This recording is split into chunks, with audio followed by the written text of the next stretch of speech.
single week. Well, that's what we're going to talk about today, is how to have what I like to call the fast facts conversation with anyone that you come into contact with, so that you know what, this is really what I share every single time that I can have any sort of financial education or financial services discussion. And I'll tell you that that can happen in every single conversation that you have.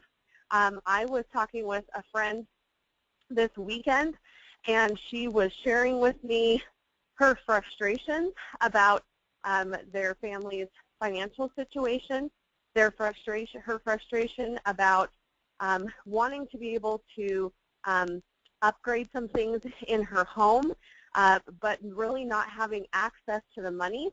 And this is a person that I really, actually, probably the first time that I really had a detailed conversation with her. And she ended up sharing with me, her husband's spending strategies and saving strategies, her spending strategies, her saving strategies, and also the fact that they have more than half of their money dumped into their mortgage. And every time they have an extra big chunk of money come in from dividend payouts or from bonuses at her husband's job, that they always put it into their home. And I was able to use this fast facts strategy in sharing this information with her that I'm going to share with you today. And she was blown away and really had never, ever known or thought of what I shared with her.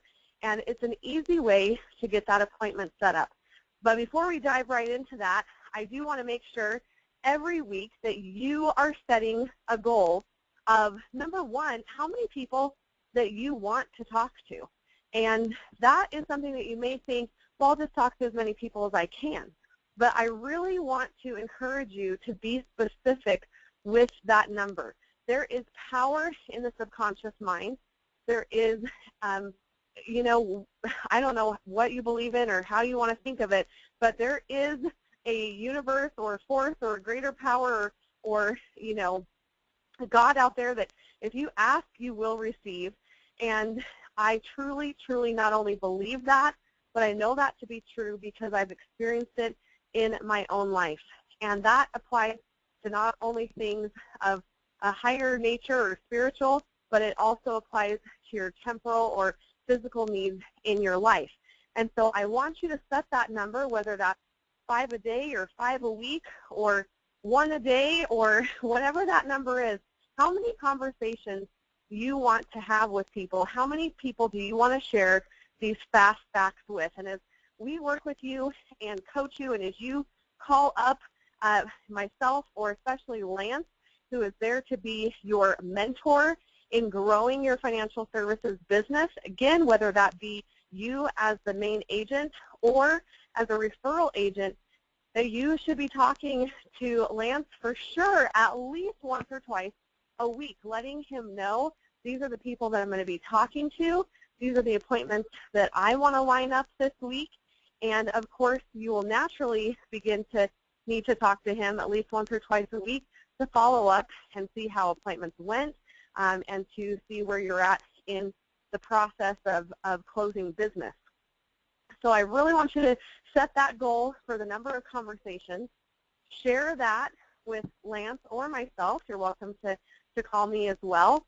And then the second goal I want you to set is how many appointments do you want to be holding or referring, actual appointments, date, time, name. It's set, it's scheduled, it's on the calendar that you want to be holding every single week. And, Lance could go into more details of if you want to make X number of dollars, how many appointments that you would need to set and how many people you need to talk to in order to set that number of appointments. We'll do that for another webinar. But right now I just want you to go with your gut, and if you want to hold an appointment a day, if you want to hold 3 appointments a week, if you want to make sure that, for the next 4 weeks you're at least having one person have an appointment with Lance every single week, I really strongly encourage you to set that goal. I've always said that if you don't set a goal, then you'll hit that every time, which means you'll have nothing happen in your business, and really, truly, you will just, kind of float along and say, oh, well, maybe that didn't really work for me.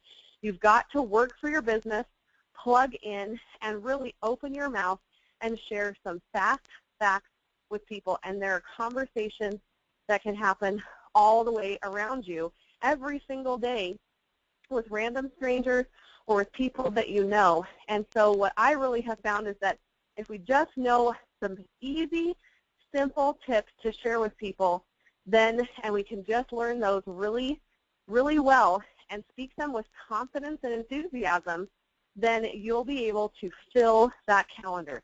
So I'm going to go ahead and dive in. I hope that you're taking notes this morning. If you're driving, grab a notepad or grab a napkin or grab something and make sure that you can jot this down. It's going to be simple. It's going to be easy. And what we know, and you've heard us talk about before, is that you look outside of your neighborhood, you drive down the street, every single person out there needs help financially, whether they're a multimillionaire and they need to know the best place to put their money so they can have access to it with the greatest returns without interrupting that compounding effect, or whether they are just struggling, trying to get by day to day, trying to do the best that they know how and not really having that knowledge of education with their finances. Every single person needs what you have to offer. And if you will help enough other people to have success, to get what they want in their life, as Zig Ziglar says, you will get what you want. So really, you are out there giving people the opportunity to succeed in their life financially, to have financial stability and security, and what better gift to be able to give people than that knowledge. And I love, again, that we don't try and just sell people the golf clubs. We're not trying to just sell people products. We're actually trying to empower people, right? Live life empowered, to empower people with education and knowledge that they will then be able to feed themselves that fish instead of just giving them, this is what you should do. Okay, so how do we start this conversation? Well, we know, like I just said, there's conversations happening all around us where people are talking about saving money, where they're talking about investing money, whether they're talking about their mortgage, or maybe their husband has lost his job recently, or as Lance shares, the two biggest reasons that people go into foreclosure in the United States is because of disability or job loss.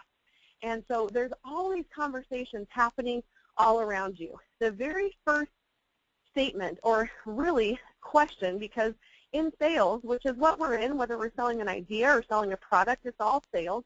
And if you think you're not a salesperson, I want to ask you if you have a child, if you work another job with other coworkers, or if you have a spouse, then you are in sales. We sell all the time. I sell Lance on taking me out for a date and where we want to go to dinner. I sell my kids on getting them to do their homework, to do their reading practice, to practice their instruments. We sell all the time. Anytime you're trying to get somebody to buy in or to have that influence on another person, that truly is sales. So in sales, we want to make sure that we're not just talking all the time. We're not just verbally vomiting all the things that we know or that we're learning, but that we're getting people to self-sell. I don't want to try and convince someone that they need to have an appointment with Lance or with a wealth specialist. I want them to convince themselves that if they don't have this appointment, then it would be the worst decision of their life. See, there's two things that we have to share with people: the hope of gain and the fear of loss. And the fear of loss is the most powerful fear or opportunity for them to have something change in their life. So we want to be asking them questions that invoke the reality that they are currently losing. They are currently losing in this financial game, and they know that. Most people, if you ask them, are you winning financially or losing financially, what are they going to say? Well, probably losing. I hate to admit it. That's a little depressing, but I don't think it's ever going to change. So I'm just, accepting it. Okay, so we want to give them some hope, but we want them to know that by not moving forward, really they're losing out on some great education and some great tips that could help them become a winner in the game of their financial stability. So the first question that you want to ask, and I'll repeat this a couple times for those of you taking notes. This also is being recorded. You can go back and listen to it again. But what if everything you knew about, it can be a general statement like everything you knew about money. Or if you're talking to somebody and they're talking about their 401k, what if everything you knew about your mortgage? What if everything you knew about whatever the conversation is? What if everything you knew about saving? What if everything you knew about your financial situation? What if everything you knew about paying for a car loan? What if everything you knew about fill in the blank turned out not to be true? When would you want to know? So again, what if everything you knew about fill in the blank, could be general like your money, your financial situation. What if everything you knew about blank turned out not to be true? When would you want to know? What if everything you knew about fill in the blank turned out not to be true? When would you want to know? So that's your first question that you're going to tell them. Second point that you're going to make, second thing that you're going to practice, you're going to say with enthusiasm and confidence, is money is like a game. Until you learn all the rules, you'll never be able to win. Money is like a game. Until you learn all of the rules, you'll never be able to win. Money is like a game. Until you learn all the rules, you'll never be able to win. And then the third point, there are two mistakes. They're the biggest mistakes that people make with their money. And immediately, people are going to think, am I making those mistakes? And 99.9% of all people are, unless they know the strategies and the education that we teach with Circle of Wealth, right? So the two biggest mistakes that people make is, number one, not having access to their money. Now, I was talking to my new friend, and she was telling me that every bit of extra money they get gets put right into their mortgage. And I said, gosh, you know what? How do you get access to that if your husband were to lose his job or need to be on disability? How would you get access to that? She's like, well, we could refinance. And I said, well, not if he doesn't have a job, because you've got to prove income to qualify for refinancing, for the loan. She's like, well, I don't know. And I said, did you realize that you don't own the equity in your home? The bank does. The only way you own, free and clear, the equity in your home is if you sell your home for more than you paid for it. At the time of sale, that's it. That's when you truly own your equity. And most people are not going to have the perfect timing of selling their home at the same exact time that a major life crisis hits them. What about illness? What about a medical bill? What about if your spouse gets cancer and you have a huge medical bill and you have all this equity in your home, but let's say for some reason you don't have perfect credit, or you can't get the refinancing done, or you've refinanced and let's say interest rates have skyrocketed. But that's your money. That's your hard-earned money that you worked for, and you really don't own it. Have you ever thought of that before? She said, no. Oh my gosh, we have over half of our house totally paid off. Every single dime that we get that extra goes into our home. And I said, well, that's what most people think. But again, money is like a game. Until you know all the rules, you'll never be able to win. One of the rules of wealth is to have access to your money at all times. I'm not telling people to not pay off their home. I'm just telling them to have access to the money to be able to do that whenever they want. To have access to that money, whether you have poor credit, whether you have a job situation or not, that you can have access to that money. The second biggest mistake people make is interrupting compound growth. We know that compound growth can take, a little bit of money that you start investing at the, in your early 20s, if you're smart enough to do that, and you can have, tons and tons of money by the time retirement hits. But what we do is we interrupt that compounding. Can you see how that, you've done that in your financial situation? You've broken one of the rules of the game, right? The two biggest mistakes. Well, at this point in time, people are going to have some sort of interest.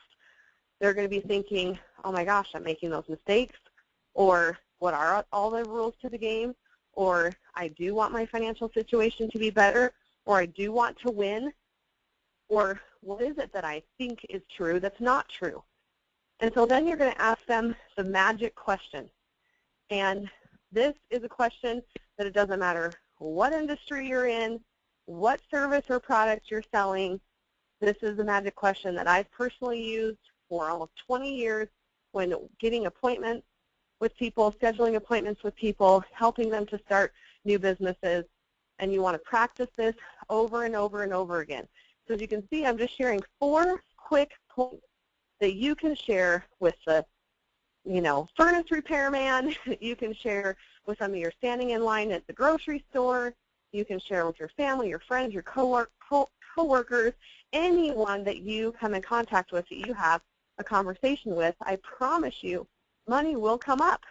It's on people's minds all the time.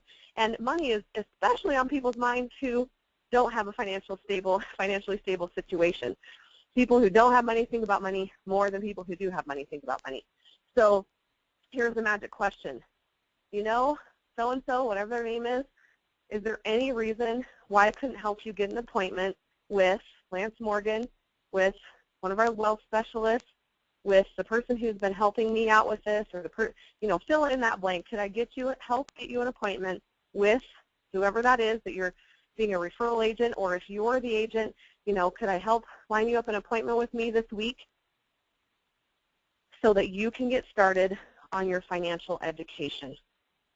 That's non-threatening. That's not, I want to get together with you and show you what you can buy or how much you can save or what money I'm going to ask you to invest that you're going to tell me that you just don't have.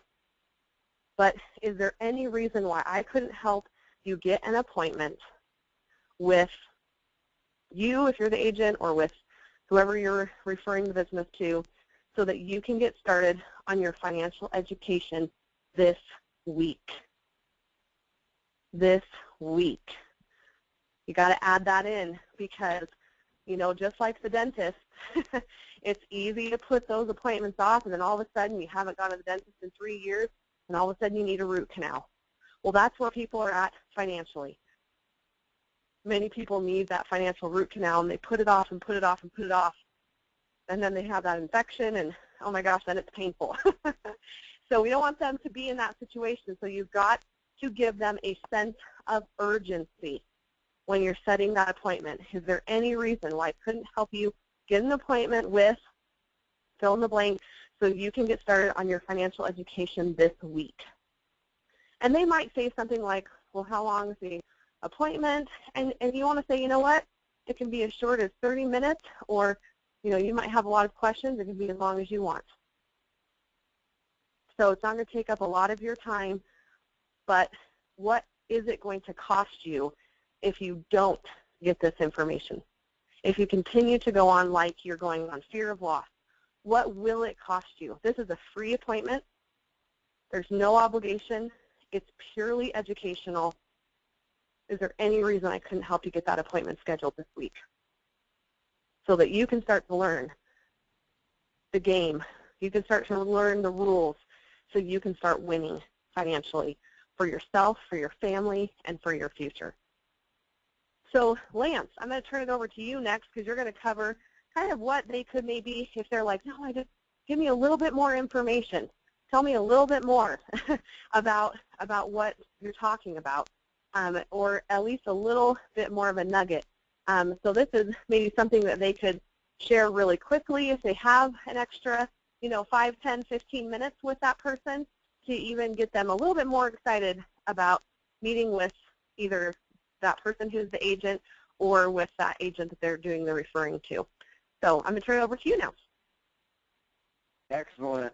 Well, thank you very much, and I think that was perfect because, honestly, you are correct. Those conversations come up several times where people are telling you about what it is that you're doing, and you just know for a fact that they could be doing something better and more efficient and avoiding some of those mistakes. So I love that, and I think that those hot buttons are very powerful. And so, yeah, if they want more information, if they say, tell me more, what are you talking about? Why wouldn't I want to do it this way or that way? And you want to get into a little bit more of a conversation, yet keep it very, very simple. What I would do is I would draw what you see on your screen here on a napkin, and I would give them a very basic diagram and a very basic explanation of the fact that, over there on the left we have this big tank that represents all the money we're ever going to make in our life. And imagine if you just had a lump sum of money and you had to spend it carefully because you knew once it was gone, it was going to be gone. And that was what that tank represents, just all the money you're ever going to make, which typically, of course, comes to us through monthly cash flow.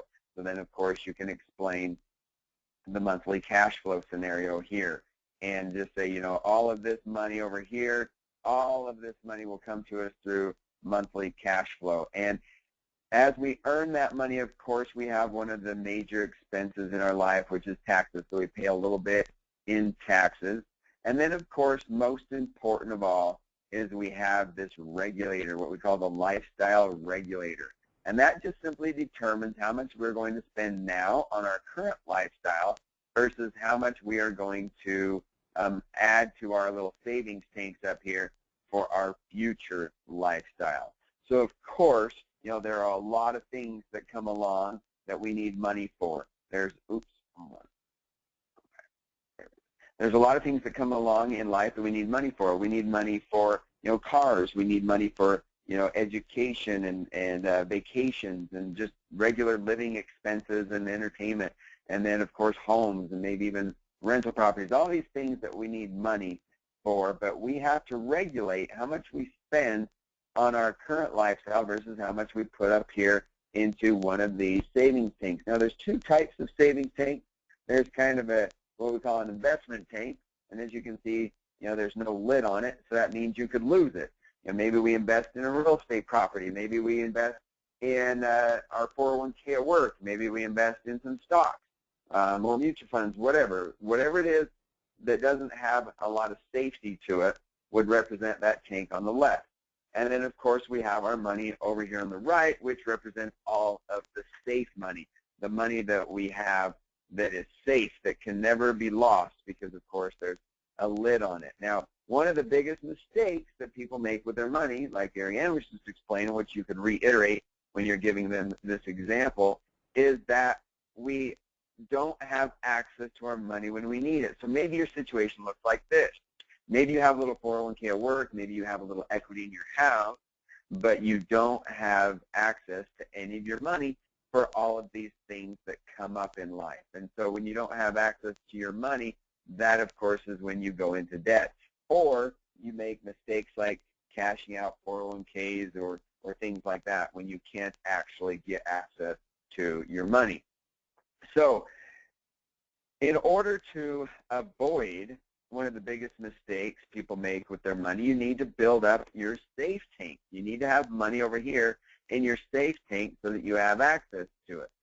Now, that brings us to the second mistake people make with their money, which is that they always interrupt that compounding. I always love to ask people, compound interest works best over what? And everyone is usually very quick to say time. So if compound interest works best over time, then if you interrupt that compounding and you drain that tank, then your save tank is always going to look like this. It's always going to go up and down, up and down. And unfortunately, a lot of times when it's down is when life throws you that curveball, or life presents you an opportunity and you don't have access to your money, which goes back to mistake number one, not having access to your money. So it's a very fine line. It's a balancing act between having access to money without interrupting the compounding. So that is a head scratcher for a lot of people. How do you always have access to money but don't interrupt the compounding? Which is when I would go to my favorite screen over here, and actually this is Jim and Kirti out in Texas' favorite screen. Jim says Kirti got a tattoo of this. So anyway, and you can very easily draw this out on a napkin or on a paper. And basically what you explain is, look, there's usually traditionally two different ways of accessing money or spending money. Is number one, you go into debt. And of course, a debtor is somebody who has nothing, and they borrow money from somebody else, and they pay interest in order to have the privilege of using their money.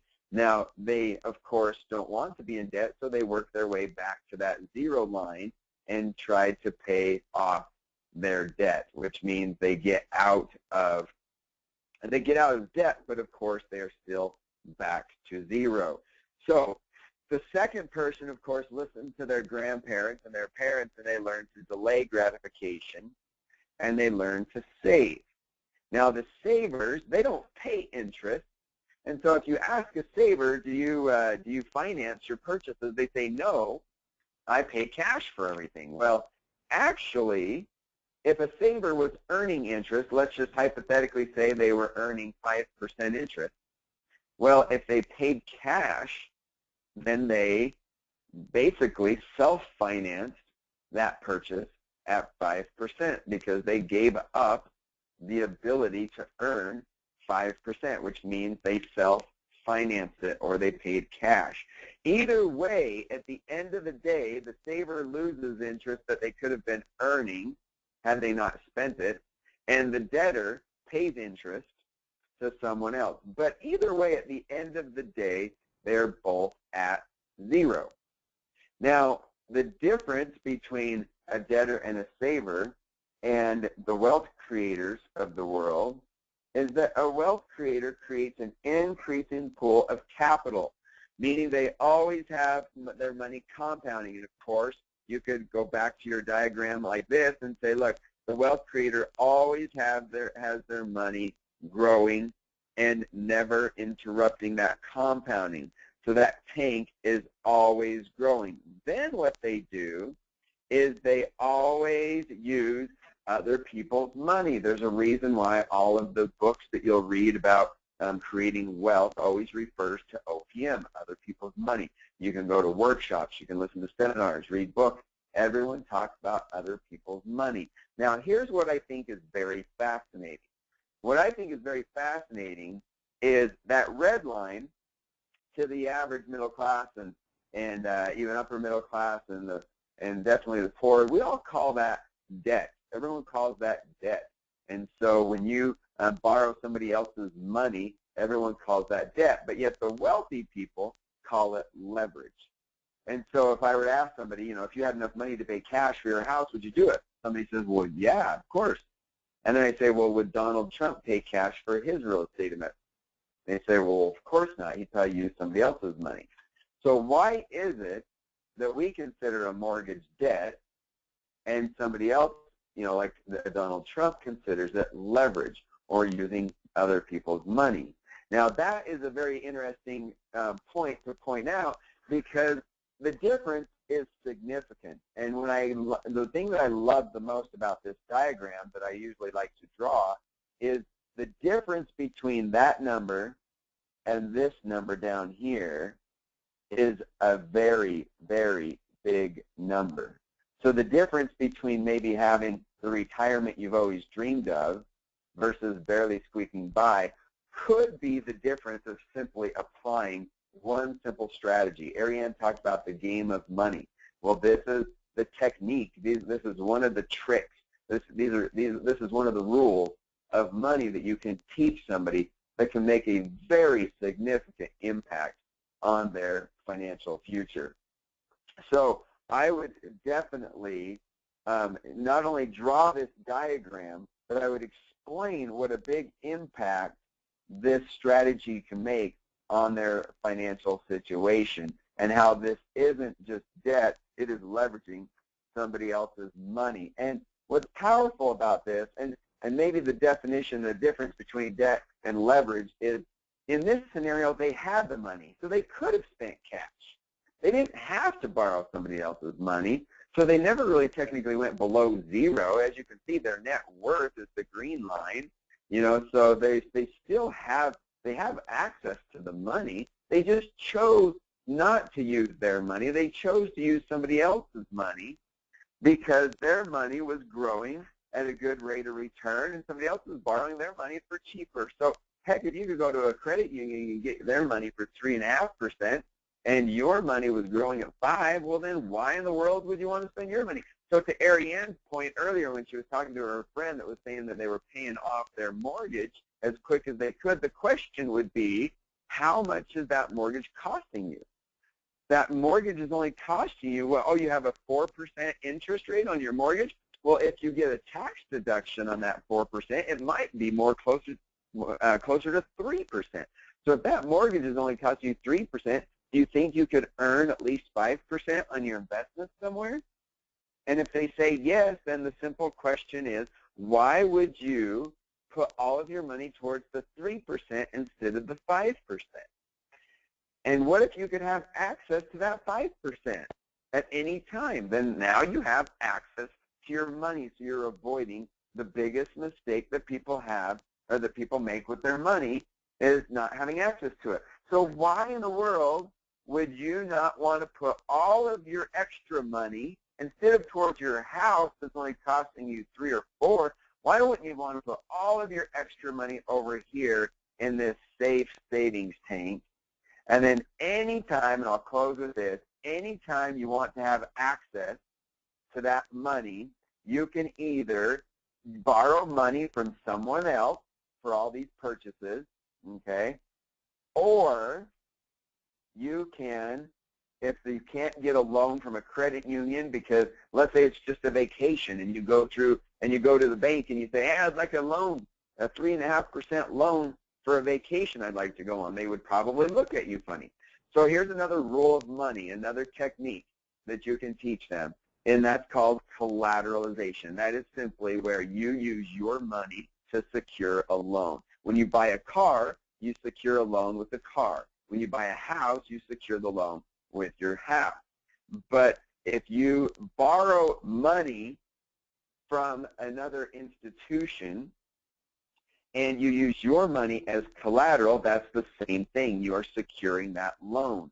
So it's just one more way to borrow money, which is using your money as collateral. But then you can pay it off, and then you can borrow again, and then you can pay it off, then you can borrow again, and then you can pay it off. But the secret by doing that is that you didn't ever drain the tank. You never interrupted the compounding of your money. Your money continued to grow and never interrupted it, and all you did is use it as collateral. Use it as collateral, and you will actually have something like this that could potentially pay you a ton of money. So how much would this education be worth to you? You know, that's the question. And when would you like to meet with someone that can teach you these strategies? Or is there any reason why you wouldn't want to meet with somebody that can teach you these strategies? Any reason why I couldn't set up that appointment for you, help you get that appointment set up this week? So that's what I would have to say in a very quick diagram. And with that, I will turn the time back over to Ariane. All right. Well, I know if we took everybody off mute and I asked you the simple question of how many people do you think need to know what we just talked about today in a short 37 minutes? And I know every single one of you would say, everyone. Everyone needs to know this. And that is why what we're doing is so important and so exciting. So I want to not only encourage you to get out there and do what we talked about at the beginning of the webinar, set those goals. I also want you to make a list of the names. I'm sure the names of people have been coming into your mind as you've been listening to myself and to Lance share with you this morning. So I want you to write down those names right now, immediately, before you get up, before you go to the bathroom, before you move on with your day, because life will take over and you'll want to do it. You'll have great intentions to do it, but then you'll never actually get around to it, and it'll be next Monday, and you'll think, oh, I missed another week, which for you, talk about the fear of loss, that's the fear of financial opportunity for you and for your family and for your situation. So make those goals, but then make the list of those names of people. I really encourage you to contact Lance this week. Tell him who you're going to be setting up appointments with. Let him know who they are and what your goals are. There is nothing more powerful and nothing that successful people truly do more than set goals and then hold themselves and have mentors that hold them accountable. So set those goals. The other thing I want to encourage you to do this week, this webinar is recorded. This would be a webinar that I would listen to every single day. Take notes and practice. Like we've told you before, you can have access to the Circle of Wealth software for just $50 a month, or you can practice just drawing this out on a piece of paper, or gosh, you know, like Kirti getting a tattoo. That's awesome. No, Kirti didn't really get a tattoo. But you can draw this out on a piece of paper even, or a napkin if you're a restaurant, whatever, if you want to. So I would practice this over and over again so that you can become confident and enthusiastic while you're explaining it to someone. This conversation is the door opener to having as many appointments as you can possibly have time to talk to people in a week. You can have a full calendar, and of course that is going to mean great business, great income, and because you know what to do with it, it's going to create wealth for you. So we want to wish you the very, very best this week. We're here to support you in your success. Reach out to us, set those goals, write down those names, get out there and hold these conversations. Again, our 4 key points is, what if everything you knew about money or whatever that conversation is turned out to be not true? When would you want to know? Point number 2, money is like a game. Until you learn all the rules, you can't win. Point number 3, the 2 biggest mistakes that people make with their money is not having access to it and interrupting the compound growth. And then finally, that magic question, is there any reason why I couldn't help you get an appointment with myself, with, you know, if you're the agent, or with whoever you're referring business to, so you can get started on your financial education this week? Because how much is it going to cost you if you don't? That's the tips. You can then go into what Lance shared with you about the buckets, about borrowing, about leverage, and explain to people that there really are strategies, there are rules to the game of money, and we want to help as many people as possible win at that financial game. Have a fantastic week. We're here to help. Reach out and be courageous. Get those conversations and those appointments scheduled. You can, of course, go to morganmoney.info, morganmoney.info. Lance's calendar is on there. His availability is on there, and you can go ahead and set those appointments. They'll get an email automatically, and they'll, of course, get a reminder email if you put their information in as well. And let's make it a fantastic final full week of the month of March as we spring into spring. All right, you guys, thanks for joining us this morning. Have a great Monday. Have a great week, and we can't wait to hear from you. Bye-bye for now. Bye-bye.